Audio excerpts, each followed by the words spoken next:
آج ہمارے راڈار پر ایک پاکستانی کمپنی ہے غنی کیم ورلڈ یا GCWL۔ GCWL۔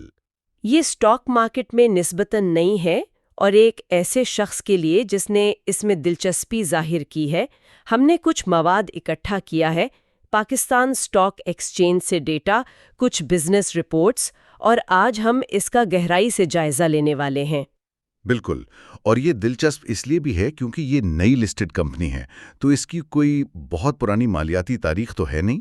تو ہماری توجہ زیادہ تر بنیادی باتوں پر ہوگی۔ جی، ہمارا فوکس اس کی بنیادوں پر ہوگا۔ اس کی پروڈکٹ کیا ہے، اسے بنانے میں اخراجات کیا ہیں، اور پاکستانی مارکیٹ میں اس کی حیثیت کیا بنتی ہے۔ ٹھیک ہے، تو سب سے پہلا اور بنیادی سوال، GCWL بناتی کیا ہے؟ اس کی جو اہم ترین پروڈکٹ ہے وہ ہے کیلشیم کاربائڈ۔ کیمیائی فارمولا ہے CaC2۔ Calcium carbide. جی، اب یہ نام سننے میں شاید تھوڑا پیچیدہ لگے، لیکن اس کا کام بہت بنیادی ہے۔ یہ وہ کیمیکل ہے جو بنیادی طور پر ایسیٹیلین گیس بنانے کے لیے استعمال ہوتا ہے۔ اچھا، ایسیٹیلین گیس، یہ تو وہ ویلڈنگ والی گیس ہے نا، جو لوہے کو جوڑنے کے لیے استعمال ہوتی ہے؟ بالکل وہی، یعنی یہ ایک خالص صنعتی پروڈکٹ ہے۔ مطلب پاکستان کی ہر اس ورک شاپ، فیکٹری اور کنسٹرکشن سائٹ کے لیے ضروری ہے جہاں دھات کا کام ہوتا ہے۔ جی، اور یہ دیگر صنعتوں کے لیے بھی ایک اہم خام مال ہے۔ تو یہ بنتی کیسے ہے؟ ذرائع میں اس کا پورا طریقہ کار بتایا گیا ہے جو کافی دلچسپ لگتا ہے۔ میں نے بھی پڑھا، یہ کسی سائنس فکشن فلم جیسا لگتا ہے۔ چونا یعنی لائم اور کوک جو کاربن ہے، ان کو ملا کر ایک الیکٹرک آرک فرنس میں گرم کیا جاتا ہے۔ اور درجہ حرارت بھی کوئی معمولی نہیں، 2200 ڈگری سیلشیس سے بھی زیادہ۔ 2200 ڈگری! یہ تو سننے میں بہت مہنگا لگ رہا ہے۔ آپ نے بالکل صحیح نقطہ پکڑا ہے، یہی اس کا بنیادی عمل ہے۔ اچھا، تو اس کے مراحل کیا ہیں؟ دیکھیں، پہلے تو خام مال یعنی چونا اور کوک، اس کو تیار کیا جاتا ہے۔ ٹھیک ہے۔ پھر اسے بھٹی میں ڈالا جاتا ہے، اور پھر جیسا آپ نے کہا انتہائی درجہ حرارت پر گرم کیا جاتا ہے۔ اور اس شدید گرمی میں کیمیائی رد عمل ہوتا ہے؟ جی، اس سے پگھلا ہوا کیلشیم کاربائڈ بنتا ہے، جسے پھر ٹھنڈا کر کے ٹھوس شکل دی جاتی ہے۔ اور پھر اسے بس توڑا جاتا ہے مطلوبہ سائز میں اور فروخت کے لیے تیار۔ بالکل۔ تو یہ جو 2200 ڈگری والی بات ہے، یہیں سے بات اخراجات کی طرف جاتی ہے نا؟ جی بالکل، اور یہ پاکستان کی کسی بھی صنعت کے لیے ایک بہت ہی اہم نقطہ ہے۔ تو ذرائع کے مطابق 3 سب سے بڑے اخراجات ہیں۔ پہلا، جیسا کہ ہم نے اندازہ لگایا، بجلی ہے۔ اور یہ بہت بڑا خرچہ ہے۔ الیکٹرک آرک فورنس بے تحاشا بجلی استعمال کرتی ہے، تو کمپنی کا منافع سیدھا ملک میں بجلی کے نرخوں سے جڑا ہوا ہے۔ اور دیگر 2 بڑے اخراجات؟ دوسرے نمبر پر خود خام مال ہے، چونا اور کوک، اور تیسرا خرچہ ہے اس دیو ہیکل بھٹی کی دیکھ بھال اور مرمت۔ اچھا، یہاں ذرائع ایک دلچسپ بات بتاتے ہیں۔ چونا تو زیادہ تر مقامی طور پر پاکستان سے ہی مل جاتا ہے۔ جی، لیکن کوک اکثر درآمد کیا جاتا ہے، اور یہاں سے معاملہ واقعی پیچیدہ ہو جاتا ہے۔ بالکل، کوک درآمد کرنے کا مطلب ہے کہ کمپنی 2 ایسے بیرونی عوامل پر انحصار کرتی ہے جن پر اس کا اپنا کوئی کنٹرول نہیں۔ پہلا تو کوک کی بین الاقوامی قیمتیں، اور دوسرا پاکستانی روپے اور امریکی ڈالر کا شرح تبادلہ۔ تو اگر روپیہ کمزور ہوتا ہے تو درآمدی لاگت سیدھی اوپر چلی جاتی ہے، جس سے منافع کم ہو جاتا ہے۔ جی، یہ ایک بہت بڑا رسک ہے۔ تو ایک ممکنہ سرمایہ کار کے لیے جن 3 چیزوں پر نظر رکھنی چاہیے وہ ہیں پاکستان میں بجلی کی قیمتیں، عالمی سطح پر کوک کی قیمتیں، اور شرائط تبادلہ۔ اور یہ ڈیٹا تو آسانی سے مل جاتا ہے بزنس ریکارڈر، اسٹیٹ بینک کی ویب سائٹ اور پاکستان بیورو آف اسٹیٹسٹکس سے۔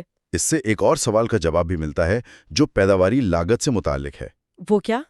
کہ خام مال کے علاوہ مشینری خود یعنی بھٹی ایک بہت بڑا سرمایہ کاری کا خرچ ہے۔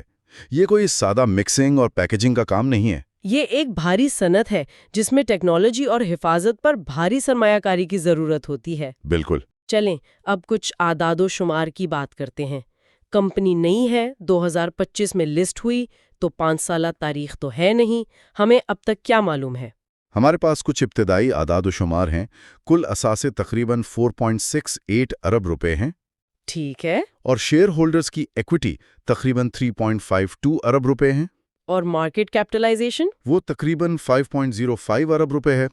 پی ای تناسب جو ہے وہ تقریباً 16.31 بتایا گیا ہے۔ 16.31، یہ نہ بہت زیادہ ہے نہ بہت کم، مارکیٹ بھی ابھی سے پرکھ رہی ہے۔ جی ایسا ہی لگتا ہے۔ لیکن ایک منٹ، کیش فلو، آپریٹنگ اخراجات یا قرضوں کی تفصیلات کے بارے میں کیا معلومات ہیں؟ یہی تو اس کیس کا ایک اہم نقطہ ہے۔ ذرائع واضح طور پر بتاتے ہیں کہ یہ تفصیلی معلومات ابھی تک عوامی طور پر دستیاب نہیں ہیں۔ لیکن یہ تو ایک اہم نقطہ ہے، کوئی بھی سرمایہ کار یہ معلومات تو چاہے گا۔ بالکل، اور یہی نئی کمپنیوں کے ساتھ ایک چیلنج ہوتا ہے۔ آپ کو پاکستان اسٹاک ایکسچینج میں جمع کرائی گئی سہ ماہی اور سالانہ رپورٹس کا انتظار کرنا پڑتا ہے تاکہ پوری تصویر بن سکے۔ تو ابھی تک تجزیہ کاروں کے بھی کوئی اہداف یا فیئر ویلیو کے تخمینے موجود نہیں ہوں گے؟ جی ابھی نہیں۔ تو یہ تھوڑا دیکھو اور انتظار کرو والا معاملہ ہے۔ بالکل، اسٹاک کی قیمت تقریباً 20 روپے کے آس پاس ٹریڈ ہو رہی ہے، جبکہ 52 ہفتوں کی رینج تقریباً 5 سے 23 روپے کے درمیان رہی ہے۔ مطلب مارکیٹ خود بھی سے سمجھنے کی کوشش کر رہی ہے؟ جی۔ تو ان سب کا کیا مطلب ہے؟ یہ کمپنی اتنی اہم کیوں ہے؟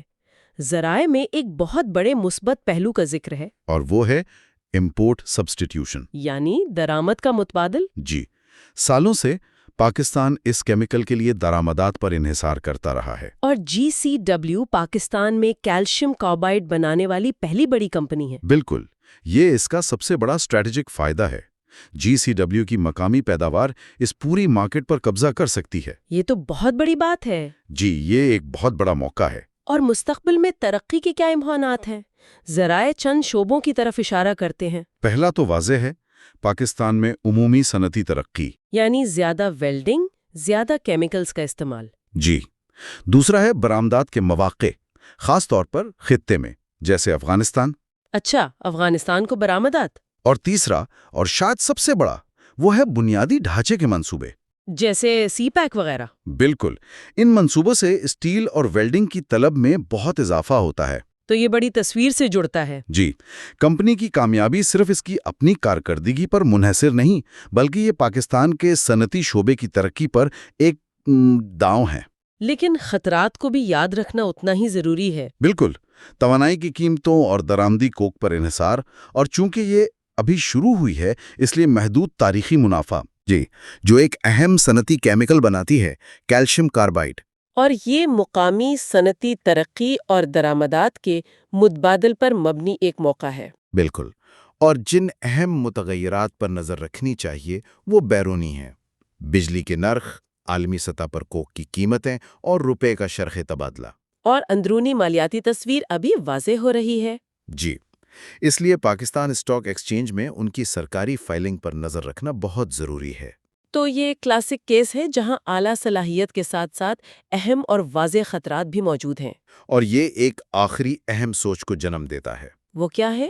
دیکھیں، ذرائع جی سی ڈبلیو کو درآمد کے متبادل کے طور پر پیش کرتے ہیں، جو کہ یہ ہے بھی، لیکن ایک مقامی اجارہ داری یا قریب اجارہ داری ہونے کا اس کے صارفین پر کیا اثر پڑے گا؟ یعنی دیگر پاکستانی صنعتوں پر جو یہ کیمیکل استعمال کرتی ہیں؟ جی، ان کو ادا کی جانے والی قیمتوں پر کیا اثر ہوگا؟ یہ ایک بہترین سوال ہے۔ کیا مقامی پیداوار ان کے لیے بہتر قیمت کی ضمانت دیتی ہے یا صرف ایک زیادہ قابل اعتماد سپلائی؟ یہی وہ نقطہ ہے جس پر غور کرنا چاہیے۔ پروڈیوسر اور صارف کے درمیان یہ تعلق اس کی طویل مدتی کامیابی اور وسیع تر معیشت میں اس کے کردار کے لیے کلیدی ہوگا۔